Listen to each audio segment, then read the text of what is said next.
Hi everyone, back with a little bit more from our chapter book, Runaway Ralph. Last time I made a video recording, I finished chapter 2. It was pretty exciting because Ralph had finally made his way to the camp.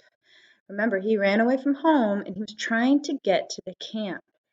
And in chapter 2, we met two new characters. Let me show you one of the illustrations. One of the new characters is a dog named Sam. And he's the guard dog at the camp. He doesn't want to let Ralph in. And another new character is a gopher. So Ralph is trying to get into the camp and he's running away from the dog. And then he runs into a tunnel and it ends up being a gopher's tunnel.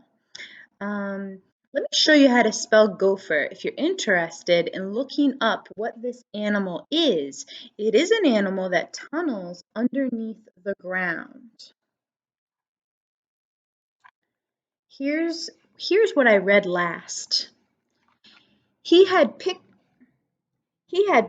camp as a place where boys would bring him peanut butter and jelly sandwiches, not this dark and dusty tunnel inhabited by a grouchy gopher. Let me show you the text. There's the word gopher. It's a PH word. And there's actually several adjectives in that last sentence. Remember, an adjective is a word that describes something. So the author, Beverly Cleary, she uses two adjectives to describe the tunnel and one adjective to describe the gopher. She writes, not this dark and dusty tunnel inhabited by a grouchy gopher. So dark and dusty are both adjectives to describe how the tunnel is. Remember, it's underground, so it's dark and dusty. And the gopher is grouchy. Grouchy means like grumpy.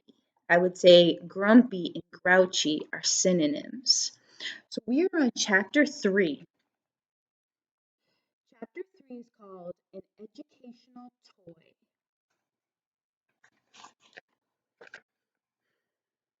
Ralph did not rest long. On your feet, mouse, said the gopher, appearing from the dark recesses of the gopher run. You can go now. Do I have to? Pleaded Ralph nervously, eyeing the gopher's long, curving teeth. I've come a long way, and I need a day's sleep. Go on, beat it. The gopher stared at Ralph with his nearsighted eyes. This is my run, and I don't want it cluttered up with mice. Please, Ralph tried to sound pitiful. I'm just a little mouse, and I've had a long, hard trip.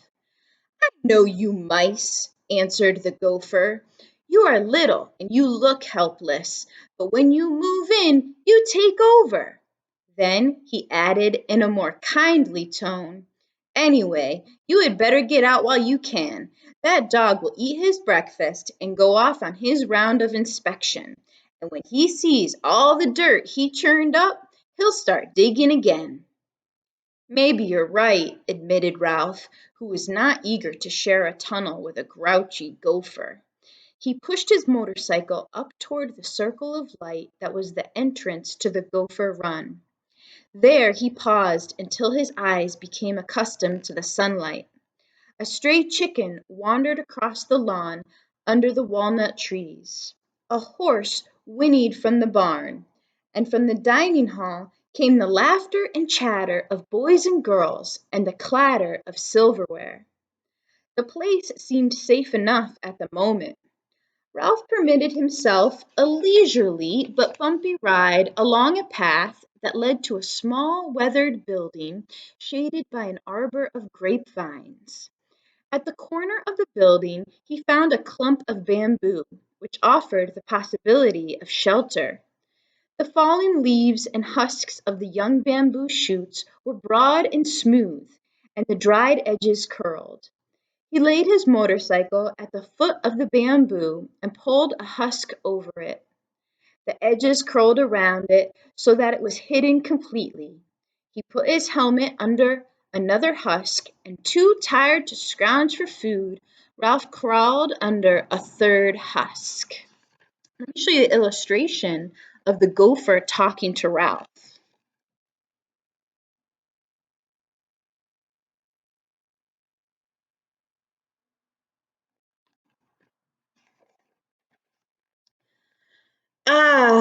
Ralph curled himself into a cozy ball. The leaves beneath him were springy, the husk above him was smooth and silky and curled protectingly around him. Ralph had not been so comfortable for a long, long time. A delicious fragrance of hot cakes drifted from the dining hall, reminding Ralph of the dining room of the Mountain View Inn. The campers began to sing. The horses stand around, their feet are on the ground. Oh, who will wind the clock while I'm away, away? Ralph wondered if Matt had wound the clock in the lobby. Perhaps Matt was searching for a broken motorcycle in the shrubbery at the foot of the steps of the Mountain View Inn. Well, he wouldn't find it. Now all Ralph wanted was a peanut butter and jelly sandwich. Ralph slept more soundly than he had ever slept before. The next thing Ralph knew, a weight was pressing him into the bamboo leaves. He squirmed, but the weight pressed harder. He heard a cat's voice say, "Now watch carefully. This is the way to handle a mouse." That greeting opened Ralph's eyes in a hurry. He saw to his horror that he was pinned to the leaves by the paw of a cold-hearted tomcat and was surrounded by a mother cat and a litter of wide-eyed kittens. Ralph simply closed his eyes again and tried to pretend he was not there. He could not believe what was happening. Cats were something that happened to other mice, not to Ralph. Now he wished he had listened when his mother had tried to warn him, as she so often did, about cats, owls, people, traps, poisoned grain, and vacuum cleaners. "Children, pay attention," said the mother cat to her kittens. "A live mouse is an interesting and instructive plaything." Ralph felt quite miserable enough without having to be educational as well. "Now watch this," said the tomcat.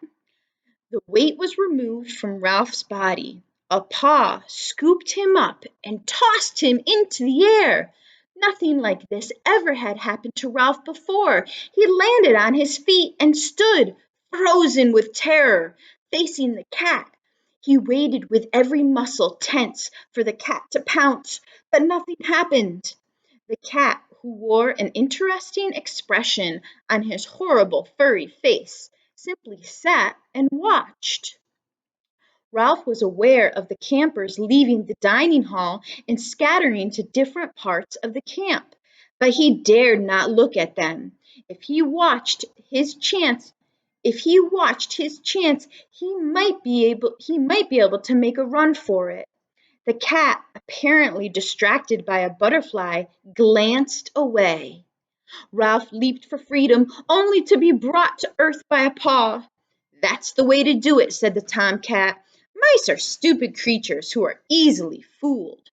Ralph lay limp and still, the cat's evil claws curling around his body. If Ralph moved even a hair's breadth, he would be stabbed in 5 places. "Maybe if I play dead they will go away," he thought. Children walked in and out of the screen door nearby, but no one came to the rescue of the small brown mouse behind the bamboo. Here's the illustration of the cats.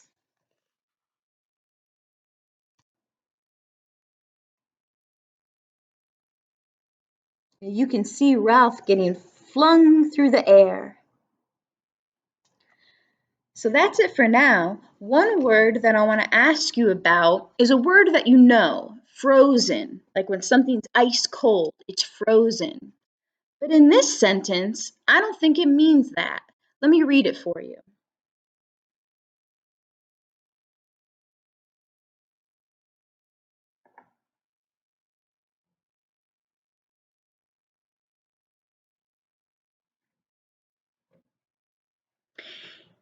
He landed on his feet and stood frozen with terror, facing the cat.